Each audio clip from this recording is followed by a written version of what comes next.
Welcome back, America. Ambassador Nikki Haley joins me now. Good morning, Ambassador Haley. Thank you for joining me this morning and welcome back. Good morning, Hugh. It's great to be with you again. I want to begin with the tragic episode this weekend in Jacksonville where a racist gunned down three black people shopping at the Dollar General store. Had he been able to get on the campus of Edward Waters University, he would have done more damage, but he wasn't. You were governor in South Carolina when Dylan Roof murdered 9 black people at Mother Emanuel. Why does this keep happening, especially on the political fringes? The racist right wing, the extremists on the right, and the extremists on the left, as happened in Nashville, Tennessee recently. Why? I'll tell you, I mean, anytime I hear of something like this, it takes me back to a very dark place. It takes me to, those days where South Carolina was broken and we couldn't believe that this was the first time it happened in a place of worship. We couldn't believe that it happened during Bible study, and we couldn't believe that murderer would have that much hate in his veins. And I think if you go back and you look at, what caused him to be like that, and I'm sure they're going to find that about this murderer as well, is, there's a lot of hate online with social media. We've got a lot of mental health issues. And you combine that with the rhetoric that is happening in America of division and, just being able to hide behind, something on social media and getting angry, it causes for a bad cocktail. And when you get that, people die. And we have to stop this. And there is no place in America for hate of any sort whatsoever. We have to call it out when it happens, but we also have to understand every person in America has a responsibility for what you say, a responsibility for how you act, a responsibility for how you raise your children, a responsibility of way things are talking about in the classroom, and a responsibility to not let the narrative of America be to define people based on how they look, how they act, where they're born, what their hair color is, what religion they are, all of that. We have to see every person as a mother, daughter, sister, father, son, brother, and know that every person is a child of God. And, we just can't stop until this stops happening. It's horrible. I feel for those families. I feel for the community. I feel for the state of Florida. Ambassador Haley, I had Secretary Clinton on half dozen years ago after she had lost to President Trump. And she pegged the number of hardcore racists in America at about 600,000. A number I don't disagree with, just based on percentages. Not even a small percentage of those armed is dangerous. How do we change that climate of hate that leads so many people to act out their violent fantasies, whether on left or the right, whether it's in Jacksonville or it's in Nashville? How do we stop that? Well, I'll point you back to what happened in South Carolina. I mean, when we had those murders, that was on the heels of Ferguson. And, what we did was very different from what those did in Minnesota after George Floyd and those around the country did, which is they went to riots, they went to violence, they went to, worse behavior. And what we did was we turned away from that fear. We turned toward God, and we turned toward the values that make this country great. And, I'll remind you that it was 60 years ago that Martin Luther King gave that speech. Look at how far we've come in 60 years. That should be the motivation in saying we're not done yet. We're not done yet, but we can do it. We have proven we can do it. And our goal in America is to make today better than yesterday. Our goal in America is to make sure that every American feels a responsibility that Americans take care of each other, that we love each other, and that we continue to teach our children to be that way. And, that falls on the media, that falls on politicians, that falls on leaders, that falls on teachers, that falls on pastors, it falls on parents. And we have to know that and live every day knowing that. Now, I want to dial out to 30,000 feet over America's history since World War II. And I just talked about this with Senator Cotton. We didn't see Korea coming. We didn't see the disaster of Vietnam coming. We did not see 9/11 coming. We did not execute Iraq or Afghanistan correctly. President Obama blew Libya, blew Syria, did not prevent Ukraine from being invaded the second time. Georgia happened on W's watch, but nobody saw China turning. The National Strategic Document that W produced in '06 is just like 2 throwaway pages on China. And then this administration did not prevent Ukraine's second. What is with America's strategic deficit? Why do we not prepare for the next conflict, Ambassador Haley? I think it goes back to our intelligence. I don't think our intelligence agencies are up to par.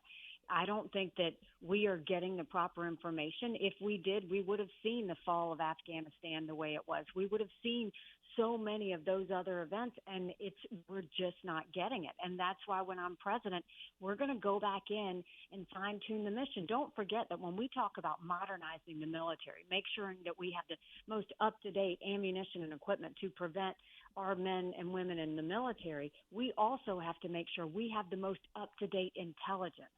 And we are archaic in that. And we are not as good as our peers. And we need to make sure that, one, we strengthen those partnerships of intelligence.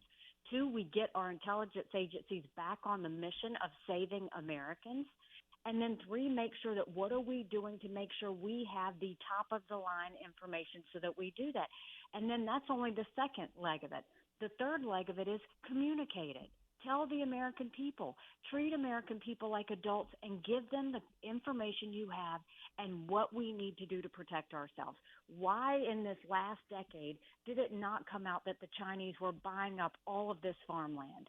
I mean, food security is national security. Why didn't it come up that they were running cables underneath that farmland to our military installations to spy? Why didn't it come up that 90% of our law enforcement drones are Chinese? Why didn't it come up about the harm of the research that was being stolen from the universities when all those millions were going in there? Why didn't it come up that Chinese front companies have been lobbying Congress? Why are we allowing foreign lobbyists in the first place? Why didn't it come up that China was developing these neurostrike weapons that can actually engineer and change brain activity of military leaders and groups of people? What more do we need to know than to realize it's not that China's coming. China's already here. They have infiltrated our country.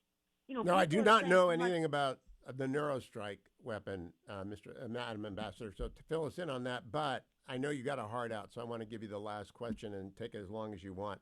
The most memorable exchange of the first debate was between you and Vivek Ramaswamy, where you said you have no foreign policy experience in it. You have no foreign policy experience, and it shows. My question is, given our disastrous record in foreign policy, does a lack of experience in being wrong matter? Because we've just been wrong. Well, so to start, the Chinese with the neurostrike weapons, they are the biggest developer of neurostrike weapons, and that is their ability to engineer and change brain activity. And it is, something that we should all be worried about, the same way they're developing hypersonic missiles, and we're behind on that. I mean, look, that exchange at the debate, the problem I had with that is it was just naive at best. It was naive to sit there and think that you can go and give Russia, this part of Ukraine and say, okay, now don't go being friends with China anymore. That's just naive. And we have to keep Americans safe. You can't experiment with this. You can't do that. And we can't be, this was the other part that bothered me, we can't be so narcissistic in America, because we've been that in the past. You can't be so narcissistic to think that America doesn't need friends. It's ludicrous. We need as many alliances as possible.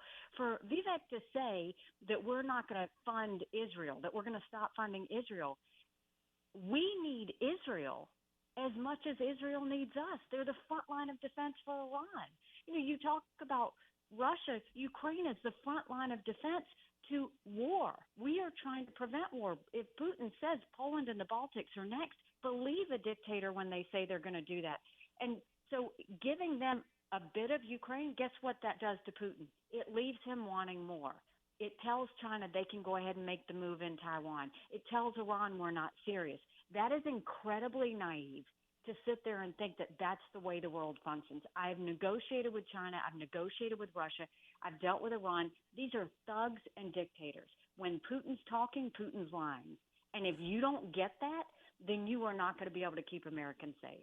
Does that position, let me put it this way and close out. Did the debate help you? Did you see online donations tick up? Did you see people show up at events? Did it help you? Because I called you and Governor DeSantis the winners of that debate. Oh, my gosh, the phones haven't stopped ringing. I said we raised $1 million in the first 72 hours. I mean, people were, the number of volunteers and sign-ups to our campaign were overwhelming, and we loved it. I mean, look, I love debates because it's a great opportunity for Americans to see who their choices are side by side, hearing their voices, hearing their thoughts, hearing their views, and seeing how they act. And I think that, it was great for us. We're incredibly grateful to everybody that went to NikkiHaley.com and said, we want to be a part of this. But it's just the beginning. We're just getting started. We have a country to save, and I'm not going to stop until we save her. And this is about being serious, and it's about being thoughtful, but more importantly, it's about communicating and treating Americans like the adults that they are, and the fact that they are capable of making good decisions. I have faith in the American people. I always have. And so I know that they're going to see the right way on this, and I know that we're going to work as hard as we can to earn every single American's vote. Ambassador Haley, thanks for coming back. Keep coming back. I appreciate your taking time with me this morning. Thanks so much. Y'all go to NikkiHaley.com and join us. Thank you, Governor.